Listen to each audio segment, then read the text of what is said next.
Hello guys, welcome back to my channel. This is the review for Black Clover chapter 266.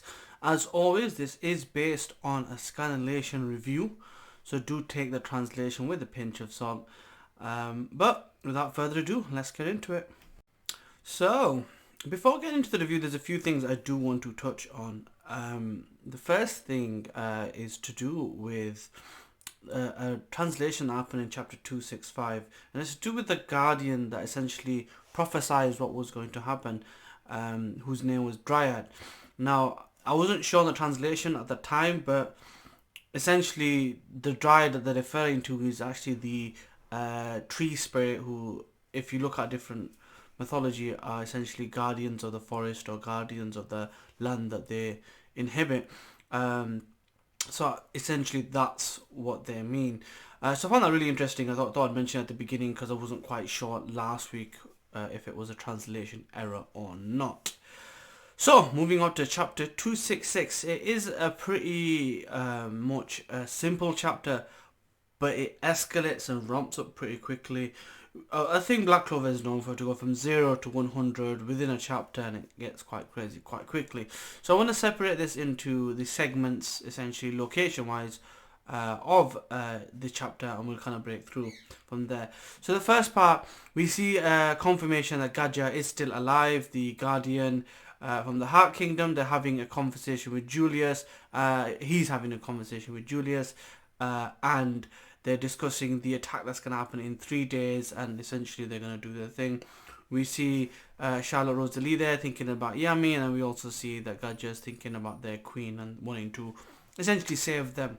There's an interesting tidbit where Gadja essentially says that they're preparing to get stronger with the elves, which tells me that they've made contact on the back of what happened last time, with the elves being with, Noella, Mimosa, Locke, and so on and so forth. So I believe that, that meeting has happened for them to move forward and carry on. We don't know about all the other Guardians, but the hope is if Gadja is alive, they will be alive. Because we haven't really seen them fight. I mean, we've seen them throw a few attacks, but we haven't really seen them in their entirety and what they're fully capable of. So I am really looking forward to that. That being said, we see Julius is like, hopefully everyone's going to be ready in that time. There is some doubt and worry at this stage. Moving on, we then move on to the Black Clover hideout headquarters, and Nacht pays him a visit, and he's his usual lovely self. He basically states that he hates the Black Bulls because they do more damage than good. They're a bunch of ruffians, and essentially all they do is spend most of the time damaging more than they earn, which to an extent is true. I also think to bear in mind is when he does this, he's saying this in front of Vanessa and Finrel and Grey, but he talks about everybody, every single member. He knows about their past, what they've been doing, and the message he's essentially putting out there is, regardless if you do good deeds now, they don't erase the sins of the past. And he goes, I hate that sort of stuff. It doesn't make it better. Just be good from the beginning. If you look like a bad person, don't look like a bad person. If you look like someone that's up to no good, don't look like someone's up to no good. And it's that type of behavior that's very strict, very unrealistic, but funny at the same time. It's like, you can't win with this guy, really. If you look a certain way, you look a certain way. There's only so many ways you can style it to look better. Your hairstyle and whatnot, your dress sense. Anyway, so essentially before leaving, he says, look, if you want to save that useless gate, get stronger in 2 days. It's really a pep talk. I mean, for a person who doesn't care about the Black Bulls, he certainly has kept tabs on all of them. He certainly knows everything about them. So he's a certain way, but he does care in a weird way, kind of tsundere-ish, I guess. But yeah, it's pretty straightforward. He just basically slights them all and says, if you want to get stronger, you've got 2 days, then you can save Yami. Okay, that was basically it. Now the next bit is where things just go skyrockets, escalates, and we get some crazy revelations and a few tidbits I wanted to discuss.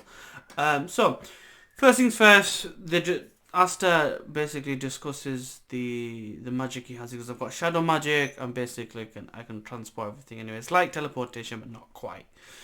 We see that they go to an old broken house. And what I found interesting in one of the panels was he said it was a certain normal person's house, and we see a portrait. The portrait has a father, I'm assuming, a mother, and two children, and one of the children's by reflection, shading, or the cleverly done this, it's kind of been shaded out.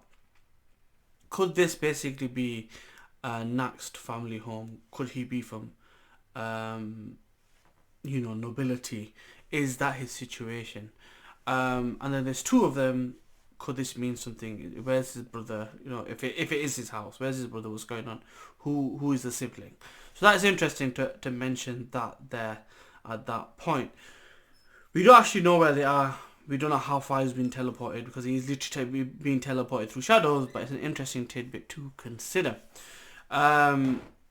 So then, you get Asta being Asta, asking dumb questions. He goes, well, there's nothing here. Was he expecting dumbbells and a multi-purpose gym or something? But no, he's like, oh, there's nothing here. And Asta, while he's saying this, Nacht casts a spell, and Asta's kind of covered in darkness, and darkness pulls him in, and he kind of falls or gets transported or spirited away to a temple-looking location where basically the next stage happens. I say that with wide eyes because this is where things get crazy. We get told that this is called Temptation of the Dark Garden, and then we get told some interesting information. The interesting information is this. Asta is not controlling the magic of this demon, this anti-magic. He's only using what leaks from the sword, or what leaks from the demon. So the demon isn't really even giving him proper power, which makes you think, how OP would this character be if he had full control of this ability? And then he goes on to say what's going to happen. So they're going to have a type of ritual, a formal contract, a servant's contract, where you take control over the demon in a battle. And then this is where you see Asta's arm basically kind of fizzle away and disappear, and the demon takes his form, saying he didn't think it would be him to release him. And then you see this kind of a melding of a face, so it looks like Asta's and the demons. And then you basically get told that Asta has to beat him in a fight, defeat the demon, and take over control. This is interesting because this gives you very, very, very much Bleach Naruto vibes. Okay. So the Bleach vibes. Bleach vibes, if you think about the whole Vizard thing, where the battle from within, and every time Ichigo had to kind of go inside to control his hollow abilities to become a Vizard, or even earlier when he was getting his Shinigami abilities and he was training early on, when Rukia got taken, the chain got severed, he went to get some training with the guy with the heart, whose name I forget right now.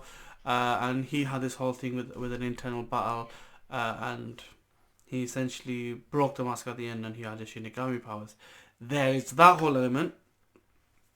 And then the whole Naruto Ninetales element, where over time little bits of energy is being leaked, and once he gets full control, he gets kind of a Ninetales chakra mode, and he's unbelievably powerful. All this seems very interesting to me, especially with the fact that Nacht says that in order to do this ritual, you need some type of a conduit, you could say, an artifact to form this connection. And he shows his four, which are the four different animal shadows that he has. He goes, but you're different. You're different because you're a completely different type of entity, which means your formation will be different, which could possibly mean, a lot of different things, you know, Asta being of demon heritage, the demon already being on Earth, but linked to him via a seal. There's a million and one different things, you know, watch anime Balls Deep will tell you all about those.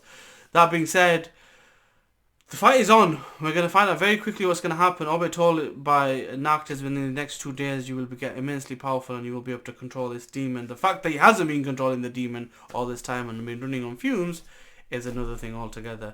That being said, brilliant chapter. We'll have to wait for next week. Like, comment, share and subscribe, and I'll see you in the next one. Peace.